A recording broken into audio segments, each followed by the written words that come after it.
Terren, what's up, man? How would you introduce yourself for someone who may not know who you are? What's going on, man? Thanks for having me. And yeah, my name's Terren Atkins. I'm 20 years old. I'm a serial entrepreneur, and I'm glad to be. Okay, how would you explain to someone what you do right now currently? So what I do right now is crypto specifically.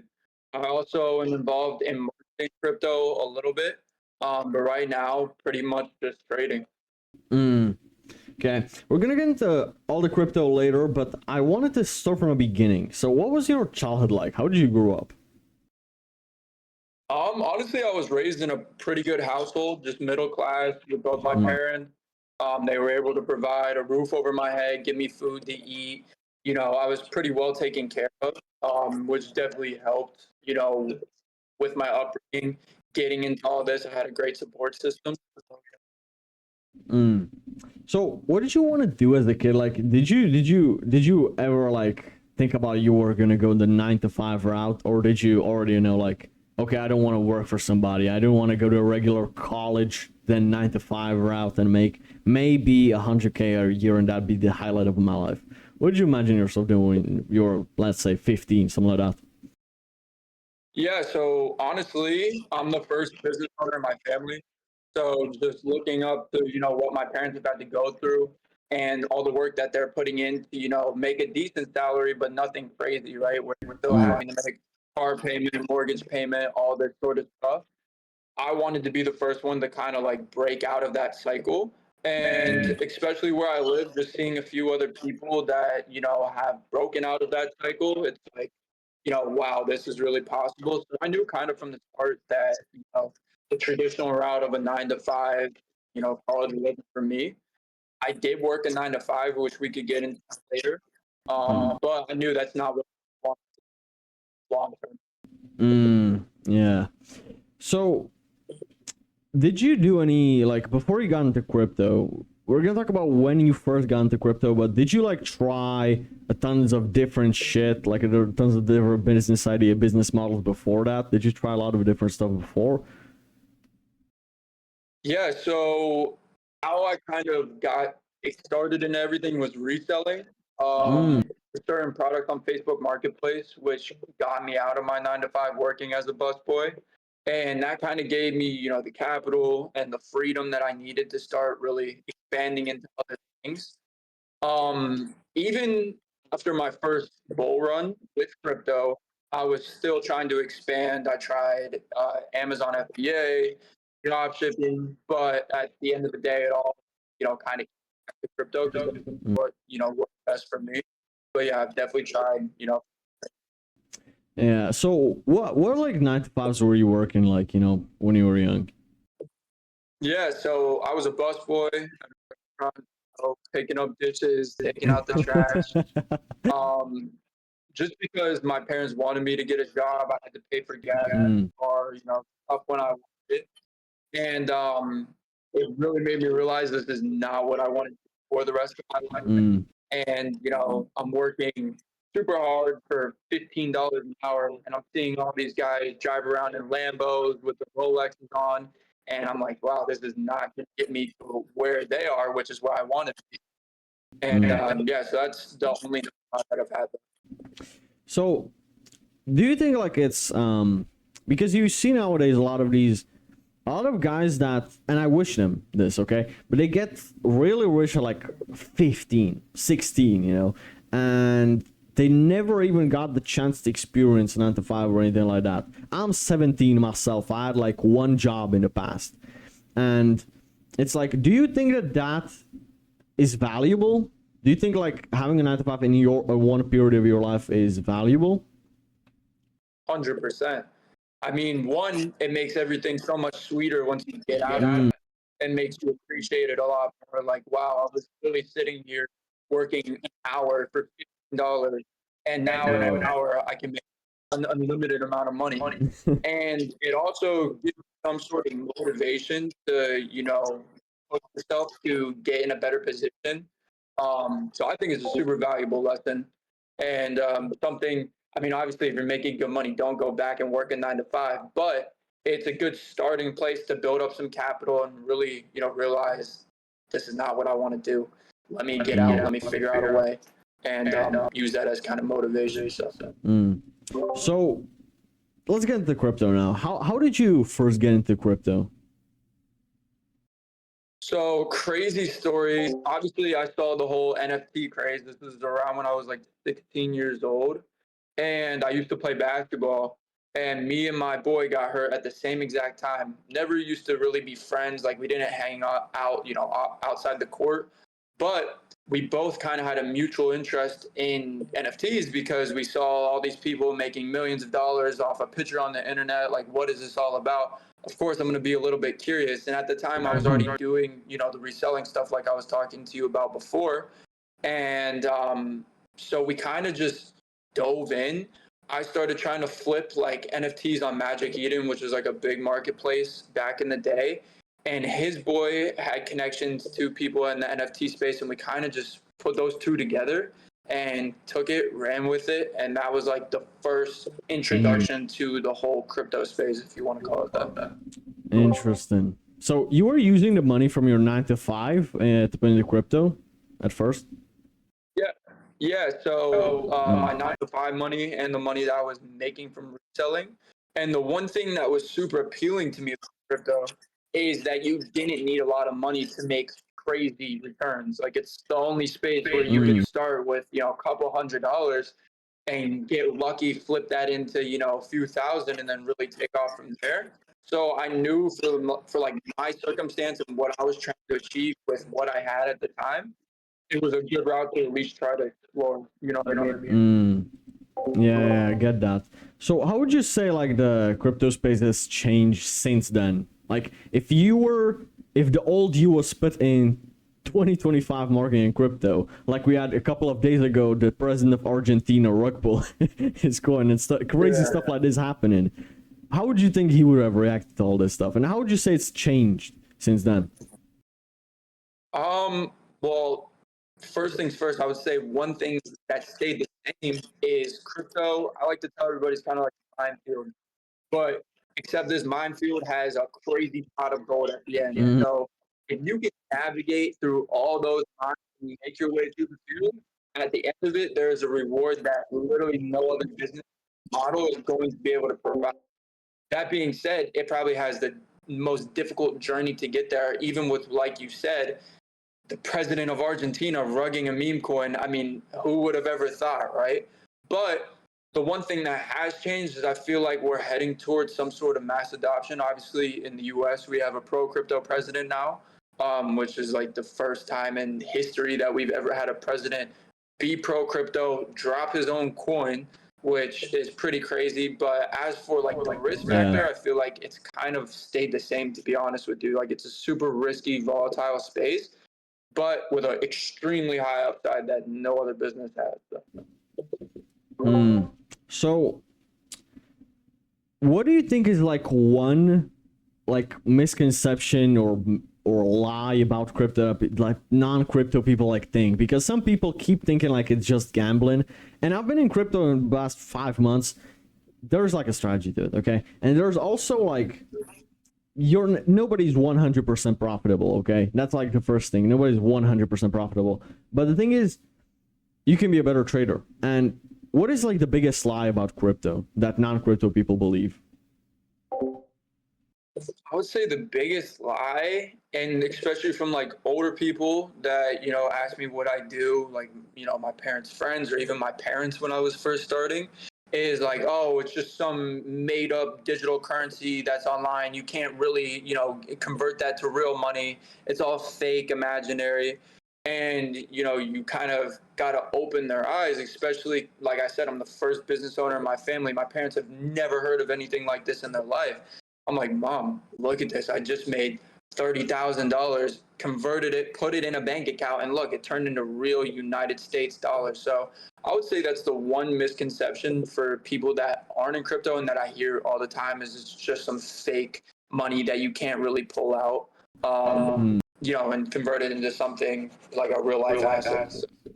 Yeah, I bet that that AMG GT they have that's all fake, right? Because crypto is fake. Yeah, That's like that's complete bullshit. Yo, by the way, that's a sick car. You had a Hellcat before that, right? Yeah, so I had a Hellcat. I got that when I was 16, and completely dumb decision. I paid for it in cash because at the time, like I said, I'm the first business owner in my family. So my mom's like, "You're 16 years old. You're not taking out a car loan. You know, if you're gonna buy a cool car like that, it's got to be in cash." And then I got the GTS when I was probably 2 weeks away from graduating.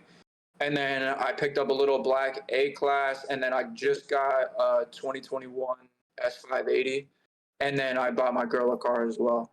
So yeah, a God few, damn. few little toys in the garage, but yeah. God damn, man. Holy shit. You know, like, the Charger Hellcat has been my dream car for, like, the past 2 years, so that's, like, one thing I'm working towards. Bro, it's like a Hellcat, like, you bought a 16. Like, dude, holy shit. Like, was that your first car? Oh no! So luckily, I was fortunate enough to be blessed with the first car by my parents. It was like a 2013 Ford Expedition with like 280,000 miles or something crazy. But at the time, like I'm super blessed. Like a lot of kids aren't able to get a car from their parents, even though it wasn't something crazy. I mean, it was enough to get me around. But no, it wasn't my first car. That was my second car, and obviously the first car that I bought myself. So. So, I hope you don't mind me talking a little bit about cars because I'm interested. No, sir. How was like, what did a Hellcat feel in the first week? And I have a question. Do you get used to it? Like having an exotic car like that and the GTS, do you get used to it? Or it's like the same level of excitement every single day? 100% you get used to it. Like honestly, that's why I went and got the S580 as well. Like I still obviously have my GTS, but um, I don't know. I kind of grew out of like the whole driving fast, super loud, type deal. And now I really enjoy my S580, where it's just like super luxury, chill, fast enough. If I wanna, go fast, it's super great daily. But yeah, you definitely grow out of it eventually, at least for me, because I'm always trying to push myself to, a new goal, right? So like my Hellcat, great car, $60,000 car. I think it was like $64,000. And I'm like, well, I want something better. I want something cooler looking, faster, rarer. So I got the GTS. And where we're gonna go from there, I'm not gonna say yet, but something a step above that. So I'd say for me, I'm always trying to like push myself to a new limit. And don't like to get too attached to one thing. I always want to, level up. So. Yeah. So, going back to crypto, what would you say were like maybe one or two of the biggest mistakes you were making firstly in crypto? Because I can tell you mine was full porting on the first thing that got me excited. And that's like the first thing I was doing in the first few months, right? I was like, I was full porting like my whole wallet, which is just a few $100, right? But it's like, I got emotional and I got excited and I got angry. And then I realized that this is not how I should operate if I'm trying to take this long term. So it's like, what were your mistakes when you started in crypto? I would say the first and biggest mistake that I made, and I feel like probably everybody else is making, or excuse me, will make, is worrying about the money in the first place. Like I tell everybody now, looking back at myself, learn the process, get the information down, and then the money will come later. Like people jump into the space and they're expecting to, they're seeing all these other people make crazy gains and expecting to replicate that and do the same thing. I'm like, this is not how it works. So, throw in $10, $20, whatever is a little amount of money to you. Don't worry about how much money you're going to make at the start. Get the process down, and then after that, you could start, applying some more capital that you're getting from your job or whatever else you're doing into, the business. So I would say that's the biggest mistake that I see 99% of people make that are, starting to get into crypto. I wanted to ask you, what do you think about, well, traders call it copy trading. Basically, it's just tracking wallets, all right? Thinking that, okay, I'm going to go on Pump Fund, see who's the most profitable wallet of this week, let's say, and track that wallet and copy everything they're doing. not realize that sometimes they use that as exit liquidity, for example, or you don't learn anything. Or what do you think about that? Do you think that's a mistake, or do you think that's a good thing? So tracking wallets and copy trading are two different things, right? Copy trading, I think, is a big problem. You shouldn't copy trade someone because, like you said, you're not going to learn anything yourself. And people that are getting copy traded, like, for example, I have a lot of wallets that are copy traded. I know that I'm being copy traded on those wallets. I'm not going to be an idiot, buy something low, that I think will do very well on a copy traded wallet just to make a ton of other people money that aren't putting in the work that I am. Every person that has a copy traded wallet knows that same exact thing. So they'll either rinse you, they'll buy coins and sell real quick, and use you as exit liquidity, or, not really, let's just say, ape a coin on another wallet that's not copy traded, and then ape the coin on the copy traded wallet and use you as exit liquidity that way. So I would say copy trading for those two reasons is, terrible. Tracking wallets, though, is definitely good. If you talk to any decent trader in the space, everybody tracks wallets. And that doesn't mean you necessarily, see a wallet bidding a coin and go and buy that same exact coin when you see that wallet, but it's more of like a confirmation for when you're already in a coin and you're like, okay, so-and-so is buying it as well. And kind of like build your confidence and add to your. Yeah, yeah, it does make sense. I kind of conflated it too, to be honest. But yeah, now that makes sense, to be honest. Interesting. How would you explain a bull run for someone who doesn't know what that means? A bull run just means the price is going up, baby. And especially in crypto, I mean, you see crazy runs up and you also see crazy runs down. It's the most volatile space that you could get involved in. So obviously in a bull run, there's a lot of money circulating, and that's, a lot more opportunity for that money to flow into your wallet. And obviously, if we're in a bear market and, things are crashing, a lot less money circulating and, a lot less opportunity in the market. So bull run's just when things are going up. The majors are going up, which, like I said, in return allows liquidity to flow throughout the whole meme market or altcoin market, wherever you're trying to trade at, and you make a lot of money that way. So, why do you think people quit?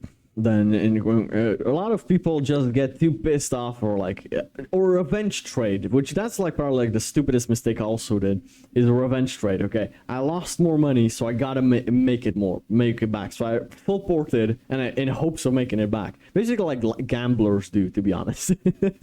So revenge trading is one mistake that leads to you eventually being pissed off and making more and more mistakes and losing more money. But why do you think people quit in the first place? Because a lot of people just quit in the whole idea. Of course. So are you talking about in crypto specifically or just business in general? I'd say crypto. Why people quit in crypto? Well, I mean, like I said, this is the most volatile, ruthless, out to get you space. Like I told you before, it's literally you're trying to walk through a minefield. There's no other space where you're going to run into as many problems as you will in crypto, where just scams that you would never see come your way, fake people come your way, and you got to weed through all of that. So for a new person that's getting into it, if they, like I said, make the mistake of not worrying about the process first and the learning part, and go ahead and put, let's just say half of what they were willing to invest, and they get it, gone, taken on one single rug pull, I feel like that could be discouraging for, a new person. It would be discouraging for me, right? So I feel like that's a reason why a lot of people obviously do quit, is because there's so many different scams and fake people and fake things that you have to watch out for, learn about. Even me, I still get rug pulled to this day. It happens. It's part of the game. And a lot of people don't understand that. So it's a big, discouragement for somebody new, especially if that's their first experience. I'm actually pretty happy you mentioned that, because I wanted to ask you, I'm kind of glad that I started crypto and basically I was only putting $100 every week or maybe $50, and I was losing amounts of money that I know I can make back. It's not I didn't put 20K, which would have been maybe months of me saving, right? So I'm kind of glad I started when I didn't have much money, and I still like I'm not a millionaire or nothing like that. But it's like I'm glad I started like that. But do you think like how do you manage risk when you already have a successful business and you're trying to get into crypto now? Because now you have more risk. Now obviously you can, if you're worth like 10 million, it's gonna be stupid for you to trade with $500, right? It's like you have the ego now and you want to trade tens of thousands, hundreds of thousands maybe, and you have big balls energy and think that you can figure it out, and then a lot of people lose a lot of money. So it's like, how do you manage risk when you got a lot of capital? And do you think it's better to start off with low capital or high capital?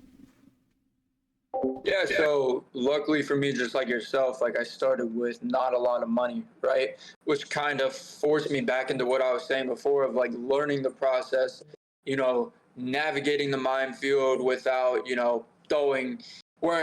don't know, wearing a bunch of gold jewelry or something like that. So yeah, I would say it's definitely better to start out with no capital, a little amount of capital, just get yourself kind of involved in the space, get on crypto Twitter, start joining Telegram groups, start, following some big KOL and like learning from that. And then go ahead, start adding more capital once you have the process down and dive in, because this is a space where, let's just say like you use the example of, having $10 million. If you go throw $500,000 into a coin, it could be gone in the blink of an eye and you would have never known. So yeah, I would definitely say start with a small amount of capital, because once you build the skills that you need, you could flip that $500,000 into something crazy. So yeah, I mean, like I said, I tell everybody, get the process down first, worry about the money later. No matter if you're starting with $10 million or if you're starting with $500, it's the same thing. Yeah, I do like that philosophy. And the thing is, with crypto, the good thing is that like it's decentralized, right? So it's like nowadays you can even buy like cars with crypto in certain places in Dubai, for example, and stuff like that. And you don't get taxed on it. But it's like, I want to ask you, let's say you just made a 1000x. Let's say you made like 60 grand from a few $100 and on a meme coin, you just got lucky. Now, how do you use that money? Do you put it all back into crypto, or how, if you want to spend some, right? How do you take it in a safe way without, let's say, the state not fucking you over, not trying to, the IRS not knocking on your door? Like, how would you go about it? Well, listen, I'm a tax-paying citizen, right? Like I pay taxes on all the money that I make, but if, let's just say I hit like a 60K play, depending on the market, right? So right now the market's slow. For the past week, it's been super slow. So anytime that I've been making profit, I go ahead and stable my profit. But if, the market's cooking, we're having, a really good week with a lot of volume, I might take that 60K and try to flip it into something more. So I would just say it kind of depends on the market conditions, what's happening. And then when I want to go actually buy something, I mean, there's a ton of exchanges where you could just go ahead and cash out whatever money you've made and, convert it to USD and go buy something, or wherever else you, obviously I'm in America, so it's USD. But Yeah. So, but like again, if a 15-year-old makes a few dozen K, I don't know what it's like in the US, but here that's considered a lot of money, and people, the state would start asking questions. It's like, how do you even like, let's say you do want to cash out, do you like first tell like someone in office like about it, like how should I say it, like a minister of your city or something? Yeah. So basically, I mean, like I said, I was the first business owner in my family. So when I first made this amount of money at 16, it was a learning curve for everybody in my family. My parents were like, shoot, what do we do? Right? Because obviously, they work a job. Usually their taxes are taken out of their paycheck, and then they get a refund at the end of the year whenever, tax time comes around. For me, tax time sucks because it's time to pay all this money. And unfortunately, that's just how it is. But what I went and did is got a great CPA. She advised me on what I should do. So we got a LLC set up, a S corp for this business specifically. And when it comes time to cash out, you just cash out. boom. And at the end of the year, you report how much money you've made. Depending on what exchange you cash out through, it will, give you a form, tell you what your gains are, and then you just send that to your CPA, and she reports it for you, and then you pay whatever you owe. It's pretty simple. Oh shit, yeah, that didn't cross my mind. Yeah, obviously, like, yeah, CPAs. What the fuck didn't that cross my mind at some point? So, was there any point where you wanted to quit? Where when maybe you were really down, maybe you went through a couple of. Usually, when people quit, it's because more things pile on at once. More bad things happen at once. Did you have a moment like that where you were actually considering quitting? I wouldn't say I've ever considered to quit, but there's definitely been moments where like I've been down. I've like reconsidered what I've done in the process and the path that I'm trying to take. I would say especially when I was first getting started, because my parents always pushed college on me because that's all they've known, right? And in their mind, that was the only way to be successful, which I cannot blame them. Back in the day, like stuff like this was not possible. So I completely understood that. So my mom was having me take like all these, honors, AP classes, whatever. I was playing basketball at the time, which, obviously took a lot of my time up, and working a job at the same time and trying to start up my business. So I was going to school, waking up, at 6 a.m. to be at school by 7 or whatever, whenever school started. And, going throughout the school day, going to basketball practice, getting done with basketball practice, going to work, working till 10 p.m., then going to hit the gym after. Like the gym was a big part of my journey as well, starting up the gym, coming home, and then working on my business till like 2 to 3 a.m., getting 3 hours of sleep and going back and doing it all again the next day, which after a while that gets tiring. And it's like, dang, when you're not, seeing the results that you think you should see or might want to see, it does get discouraging a little bit. But there was never a point where like, dang, I'm just going to completely stop, because that's just not who I am. Like, I know that if I continue this, God will bless me if I'm working hard and doing right. And that's exactly what's happened so far. So can't be more happy or blessed. Yeah, I can agree with that. I heard this one quote from Alex Ramosi. It says like, patience with the output, and you can cope with that by input. Basically, input is work, output is results, money, whatever. You have to be patient with money, okay? Like you don't necessarily always control like how much money you make, but you can cope with that by working more. You can cope with that by your actions. Be patient with the output and impatient with the input. And this is like the best quote I ever heard. Like, honestly, you do go through doubt as an entrepreneur, and I think that's like maybe one of the hardest things. Like those sleepless nights, whatever.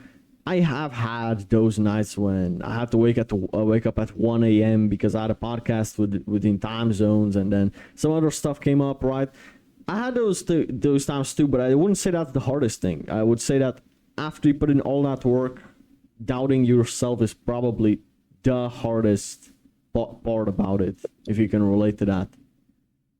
For sure. Yeah, like I was saying, you're putting in all that work, you're doing everything that you think it takes, and you're not seeing the results that you think you should get, or that, social media is also a big misconception that you see all these other guys, oh, I did this and this is what worked for me, when in reality that might not be the truth, but you're seeing that, believing it like it's the truth.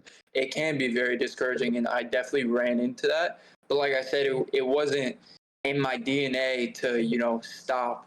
And like I've never thought about quitting, but have I been discouraged completely? Yeah. So, did you ever like have, I don't know, any mentors or anybody who you were looking up to, or were you learning from your own mistakes? Or did you have somebody who already knew something about crypto and you were learning from or speaking to? Or did you learn from some influencer maybe, or someone you're watching, something like that? Yeah, so I didn't have one specific mentor. I kind of learned from my own mistakes, which, obviously looking back at it, if I would have found somebody that knew what they were doing, I would have saved a lot of time. I would have saved a lot of money, but that's just not the route that I went down, because I didn't even, really know that was an option at the time. what I did was connect with a lot of people in the space. Like, obviously, everyone says your network is your net worth, right? I've heard that since I was, growing up. So I took that, I kind of applied it. I started reaching out to a bunch of people in the space. My boy that I was telling you about that we got hurt at the same time already had a connection to a guy that was in the space that kind of just didn't really teach us everything, but just put us on the right path. And then we kind of, took it from there, ran with it, learned from our own mistakes, and grew it into something decently big. So, Interesting. I have just one question. What is like one thing to not do when you get to a lot of money? When you make a lot of money at once, what is one thing to avoid doing? I mean, having an ego when you have that amount of money, I would say is a big thing, and it's very easy to fall into. Like, I could even probably say myself that when I was 16, oh my gosh, I just made six figures at 16, like that I didn't feel some type of way. Obviously I did, right? I went and bought a Hellcat in cash. I went and did this, did that, was flaunting it on the internet. I would say, like, stay humble, which is hard at the time, especially for somebody that is first touching that amount of money, that's, never seen that or doesn't have anybody around them that's done the same. I would say that, try to stay away from that and just making stupid purchases. Like, I'm sure everyone says that, but I mean, it's the truth. Like, don't go out buying dumb stuff. Wait until the time's right. Obviously, treat yourself to something nice, but only when the time's right. Like, if you make 70K and you go spend 65 of it on a car, I mean, that's not the smartest decision, is it? Even though you just made $70,000, like, you could lose all of it just like that. So I'd say not having an ego and just making smart purchases. So, man, I hate asking this question, but I did hear a lot of people saying that that discipline is a born skill. On Twitter, some people said that discipline is like a born trait, and some people say it's a skill. I honestly believe that it's a skill. I believe that it's like in our DNA. As a kid, you throw a fuss whenever you do something you don't want to do, because like it's natural in all humans. I think that's just cope for lazy people. What do you think? Is discipline like a born trait, or is it a skill you build? When it comes to discipline specifically, I feel like it might be a little bit of a born trait, only a little bit though. Like, some people might, be able to be disciplined better than other people would, but you could definitely build that skill as well. It just might be harder for one person than it is for, somebody else. Just like, for example, like basketball, somebody might be able to naturally jump higher than you at the start and dunk a basketball, but that doesn't mean that you can't get to that point as well. So I think that the journey to becoming disciplined is different for everybody. For me, I would say that I was a pretty disciplined person from the get-go, like when it comes to sports or even school, things like that. But what really took it to the next level for me was getting in the gym and like showing up to the gym every single day.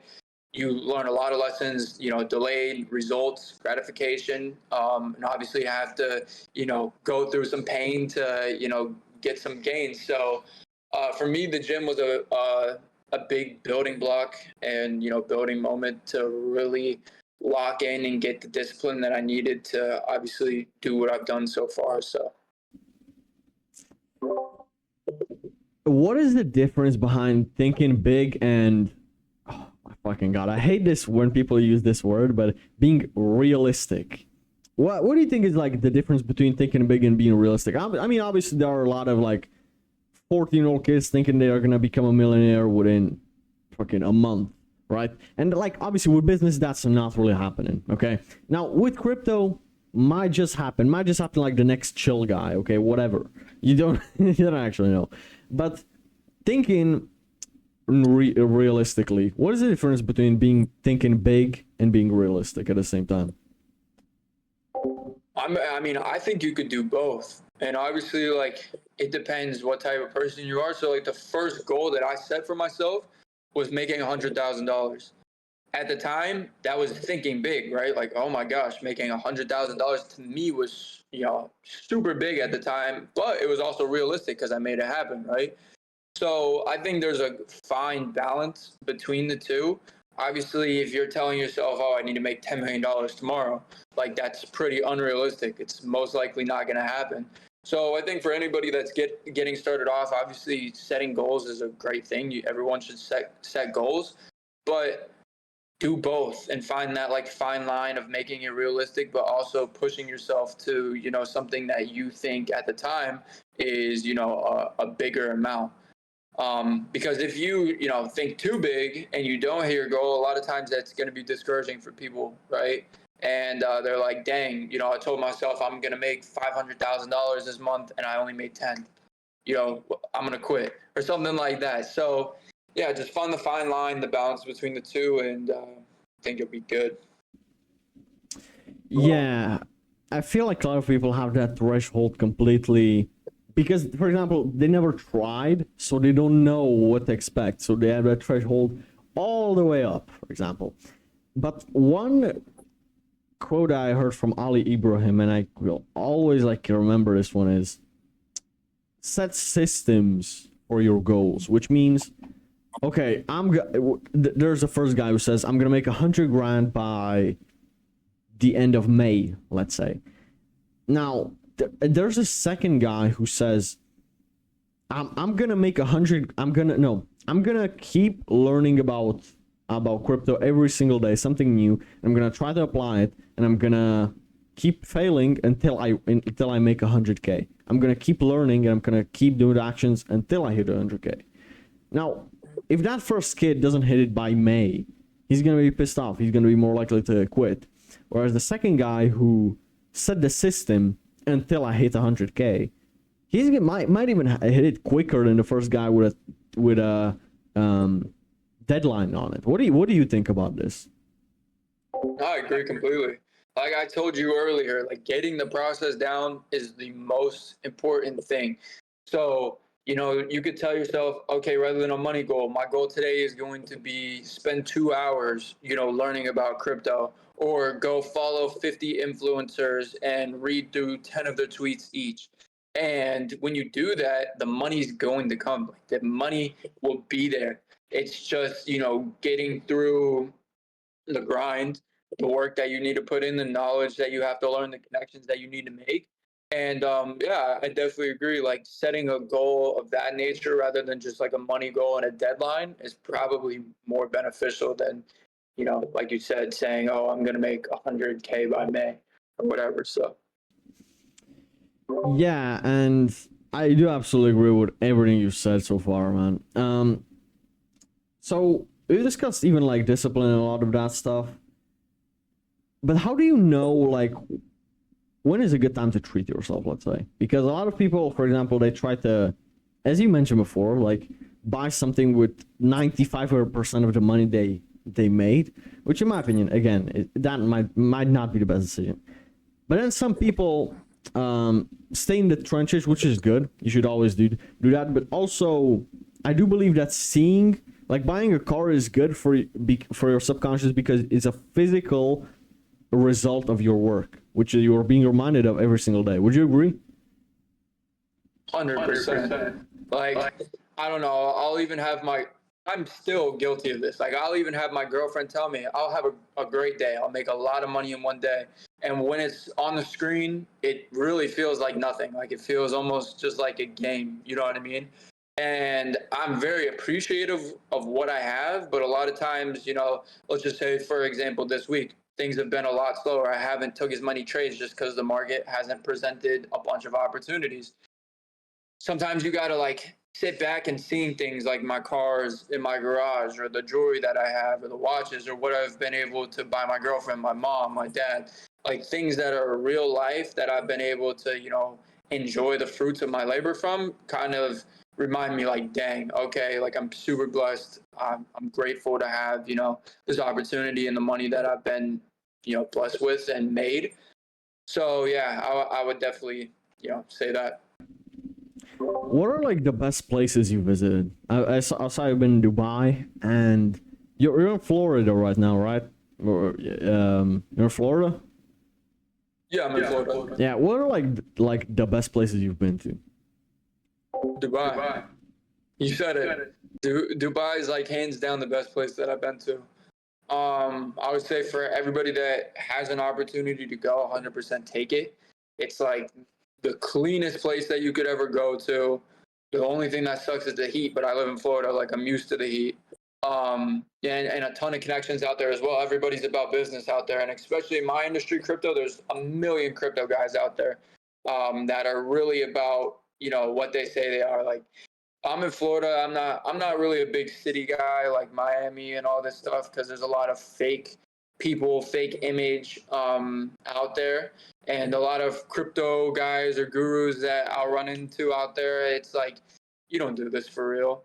Like, but if you go to Dubai or someplace like this where there's real money, and not a bunch of egotistical people, it's just like a really clean, healthy, positive environment. At least with my experience when I was over there. So I would definitely say Dubai.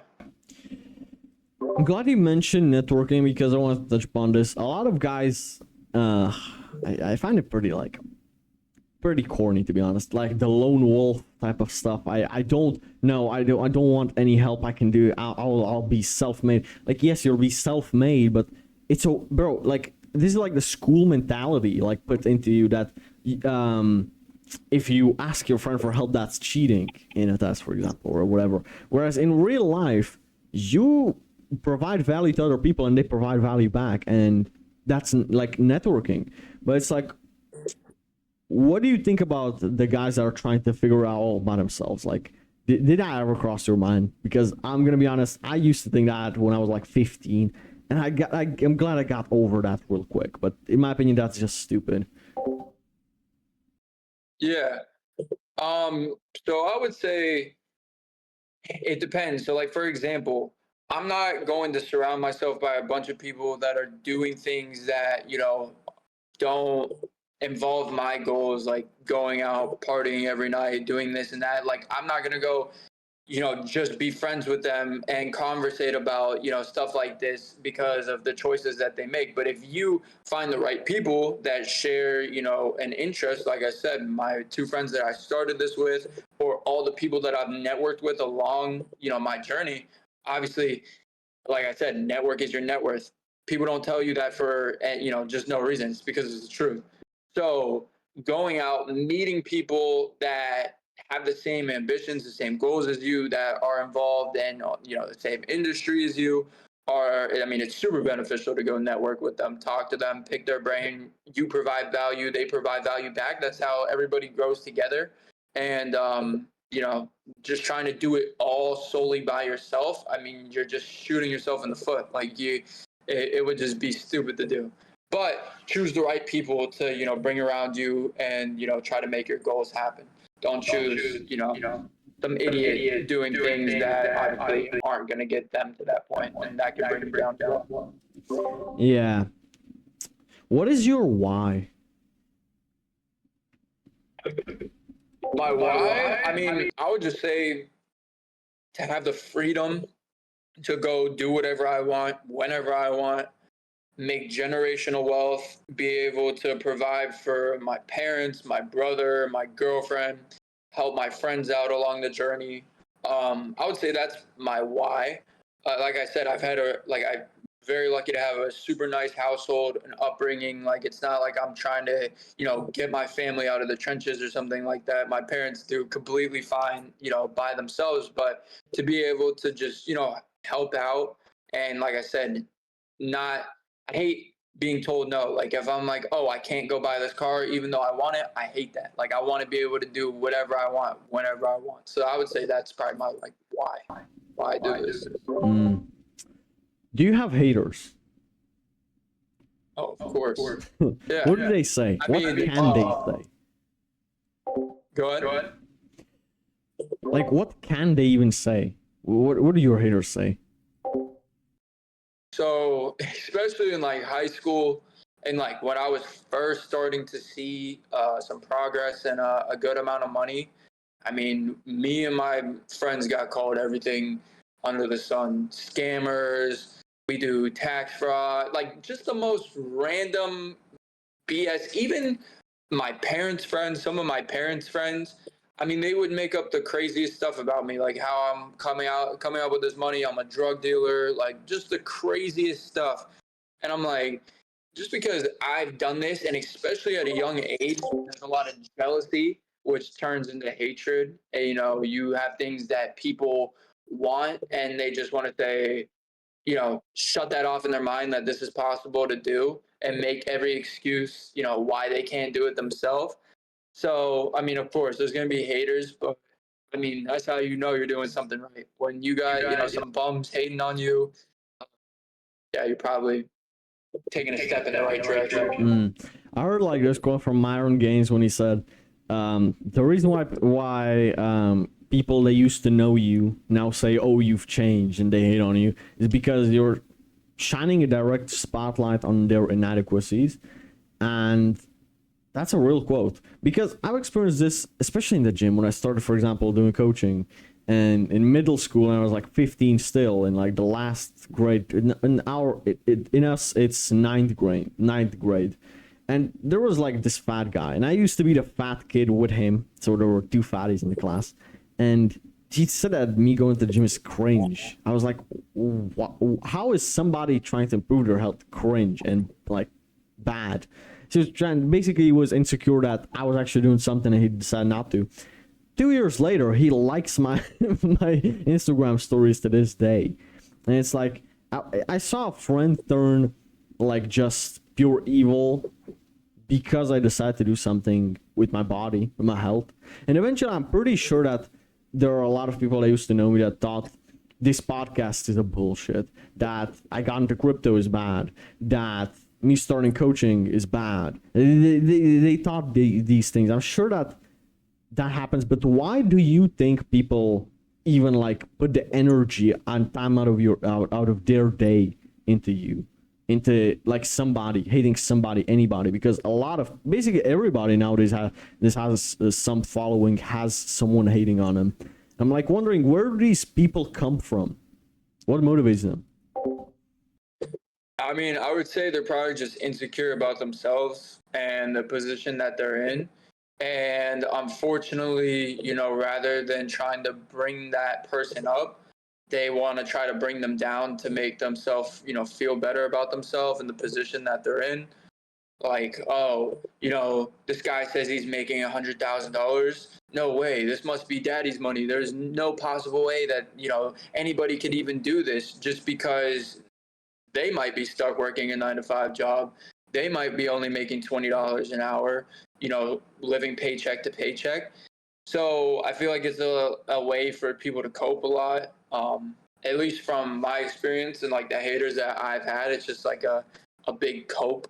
Um, None of that gets to me. Like, I don't care. I know what I do. I know how much money I make. I know the work that I put in to get here, and that's all that matters at the end of the day. Whether somebody wants to believe it or say what they want about it, you know, I don't care. I know what I've done, and that's all that matters. So. Yeah, and the thing is, like, I think the two of us, we would never hate on somebody like a chubby kid in the gym. We would never make fun of him. We would never make fun of somebody trying to start a YouTube channel or trying to start any business, right? It's like, we know how the beginning feels like. And I feel like the only people that hate are the ones who were too either scared to try. Like, I think that's it, in my opinion. Yeah, I mean, 100%. And like you said, if I saw, you know, somebody that's obviously newer to the gym getting in the gym, I'm not going to sit there and laugh at them if, you know, their form's whack or, you know, whatever they're doing isn't right. If anything, I'm going to go help them and be like, you know, this is how you do this. Or if I see one of my boys like trying to start a business, I tell everybody, like, I'll give you as much free advice as you want, because, you know, I've been in that position. I understand what it takes to get here. And if I can help a little bit, obviously I'm not gonna flat out, show you exactly what I do, all the ins and outs, what I built myself, because that's what the work that I put in. But if I can help you, I'm gonna help you. I'm not gonna hate on you. I'm gonna respect it. I'm gonna encourage it. And yeah, I mean, it's a big difference between somebody that's actually done it and then somebody, that's watching from the sidelines. So. Yeah, and I do agree with that. But then also you have those friends who like what you're doing, whatever.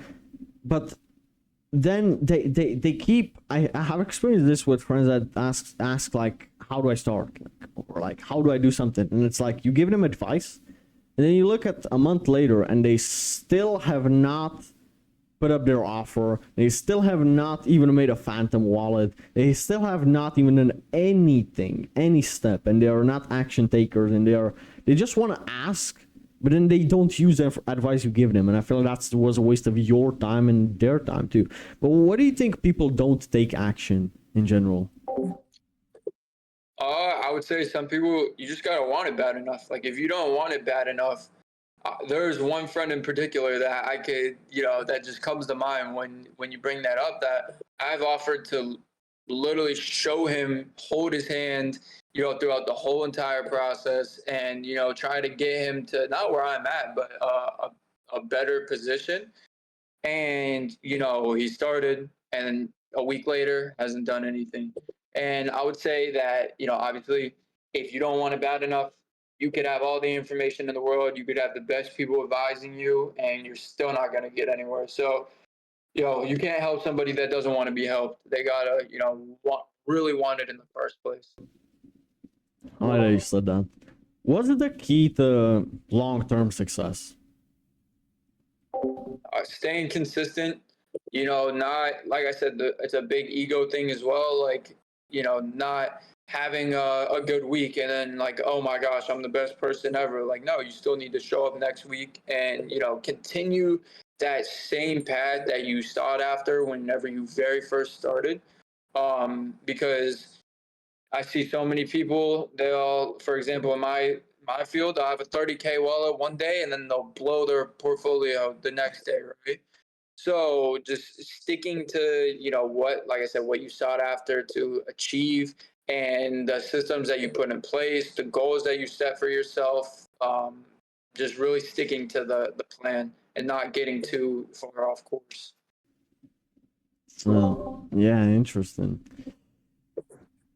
Why do you think people maybe get stagnant at some point? Let's say in a certain income, they broke past 10K a month, but they can't get the 20. They can't. Like, it took them, let's say, 2 years, or not, like, let's say a year to get the 10K a month with a mentor, with help. And then they stop working with that guy that helped them, whatever. And then to get the 20K a month, they can't. They struggle. They stay at the same place. If not, they go down. Why do you think people get stagnant? So I've actually experienced this myself, getting stagnant and right around the same numbers that you were talking about, like around like the 10 to like, let's just say 16K a month, like range. I was stuck at that number for not the longest time, but maybe like 7 or 8 months. And at the time, it's like, wow, I'm a young kid. I'm making over six figures a year. Like, what really more do I need, right? So, and then I realized, like, you got to have a eye-opening moment to what's out there and like what's really possible. And sure, 10, 15K a month is great money. Don't get me wrong. Like, that's amazing. If you're doing that, great for you.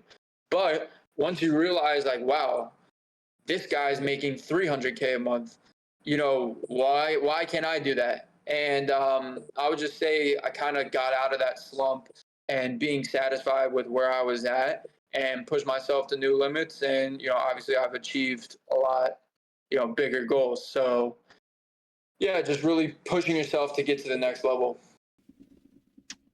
Yeah, a great person that's a perfect example of progressive overload, should I say, like kind of a gym analogy, but let's use it as that, is, do you know Brez Scales?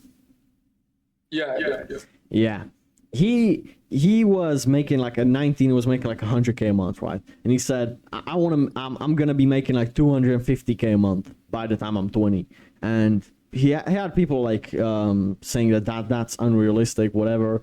He got the 200. He had that video, how I'm gonna make $200,000 this month, and people like were saying like that. Some people were saying that's not possible. A lot of people were cheering him. He recently even had a video where he showed how he made 370K in 1 month at 20. Right? He said he was gonna buy an Aventador. Nobody said that you're not gonna buy an Aventador at 20.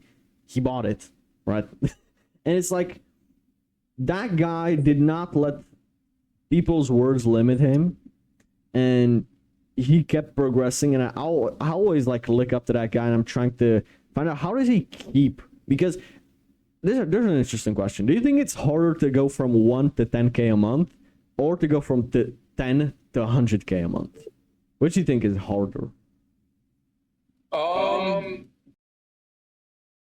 don't know. Like, I would say they're equally as hard, at least in my experience, to be honest with you. I know like a lot of people say once you have money, like it's so much easier to make money, which is true in a way. But a jump from like 10K to 100K a month, that's a lot. And you know, it's a lot more stress, a lot more, risk involved. And it's like a mental, at least it was a mental thing for me to like break out of that 10 to like 16K a month range. Nobody was holding me back other than myself. Like people's words, nothing like that. I let none of that get to me. It was just my own, self holding me back. And yeah, I would say probably obviously getting started is a little bit harder. Just because, especially if you have no guidance, like it's super hard. But now there's a lot of options today. You could get a mentor, you could have, somebody really help you and kind of skip a lot of the BS that you would normally have to go through yourself just starting off. So it really just depends. Yeah, that's kind of like my take on that, at least. What was the proudest moment in your life? Probably getting my first car. Like, honestly, that was an unmatched feeling. Like, I remember going outside, and the house where I lived, we had like a decently long driveway. Like we kind of lived out in the country a little bit, and just hearing Hellcat start up from the road from all the way at my house, I was like, "Holy crap!" Like I really did this. And at the time, I mean, I would say that's like personally the best feeling that I felt. And then I like giving a lot too. Like I feel like, you know, gifting my girlfriend a car was like a way better feeling than just going and buying my S580 that I just got 2 weeks ago. So but yeah, nothing will ever beat the feeling of getting my first car, because that kind of just put it all into reality. Like, wow, I really did this. Like I converted, like you were saying earlier, crypto to something real life that I could really look at and be like, wow, like this is crazy. How would you say you've changed in the last 3 years? I would say before, I mean, 3 years, let's just say like 4 years, for example, when I, really wasn't into any of this. Like I was being dumb, like I was partying, drinking, like this sort of stuff. Nothing excessive, but just, not being smart, not worrying about my future. And I would say like the past 3, 4 years, really just locking in, worrying about my future, my goals. Like I said, I'm trying to make generational wealth for my family, so my kids are retired and rich. So really just like locking in and getting a different type of focus, I guess you could say. But like my personality hasn't changed. I still love doing all the same stuff that I did before. You know what I mean? It's just a different level of discipline and focus. Okay, I want to get into some rapid fire questions before we wrap up. So, ready? Sure. What's the best advice you've been given? I would say just don't give up. Like literally don't give up. Keep pushing. You could do anything that you want to do. You just got to make it happen. What's the worst advice you've been given? Like somebody giving you really bad advice? Yeah, I mean, just trying to limit my beliefs, really. Like somebody telling me that this isn't possible, like you're dumb for trying this. Don't do this, don't do that. You have to go to college. Just limiting what, my beliefs on what was possible. And like, yeah, I mean, that's obviously some pretty stupid advice. Mm. Do you have a favorite quote? Honestly, I don't. Like, I'm not a big quote guy. I just like getting to it, working hard, grinding. I wouldn't say I have like one quote that sticks out that I'm like in love with. Is failure a bad thing? Of course not. Like failure is what's gonna make you grow. Like if you don't grow without failure. Like as long as you're taking that failure and you're learning from it, you're not getting super discouraged or you're not just giving up after you fail once. Like failing is how you're going to be able to, take it up to the next level. When I was going from 10 to 16K a month, I had to fail a few times and learn from those failures of what I did wrong to, obviously hit a new income goal. So you're always going to fail. It's just how you take that failure and use it is going to determine whether it's good or not. What's the purpose of life? The purpose of life, I would just say, is to live free, live honest. I'm religious. I believe in Jesus Christ. So obviously, I want to make it to heaven. I want to, this life's only so long. Eternity's a lot longer than however long I'm gonna live on this earth. So I feel like that's a lot more important. You know what I mean? But while I'm here, like I want to make an impact on the people that are around me. I want to live a happy and healthy life with my loved ones.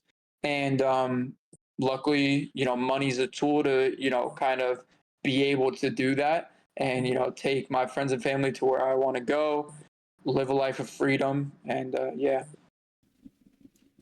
How would you describe yourself in, let's say, 2 words? 2 words, I would say hardworking and discipline. That's it. Yeah, I know hardworking is kind of 2 words. Nah, that's good to be honest. Now, this is kind of a selfish question, but what advice would you give to your 17-year-old self? I wouldn't change anything that I did. Like I wouldn't go back and tell myself don't do this or do that. Like obviously if I could go back and say, yo, buy $100,000 of Solana at $8, I would do that. But being realistic, like I wouldn't go back and tell myself to do anything else because it was all part of the journey. It was all part of God's plan. I would just tell myself to continue what I'm doing, stay disciplined, don't get distracted, and it would all work out in the end. So Mm. Oh, this is kind of a tricky question, and it's the last question. It's, what do you think the 30-year-old version of you will tell you, or would look back at what you're doing now, and what would he be proud of, for example, and what would he praise you on, for example?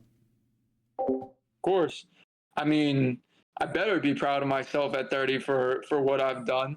I don't plan on stopping anytime soon. And by the time I'm 30, I better have all the goals and dreams that I've set out, right now achieved.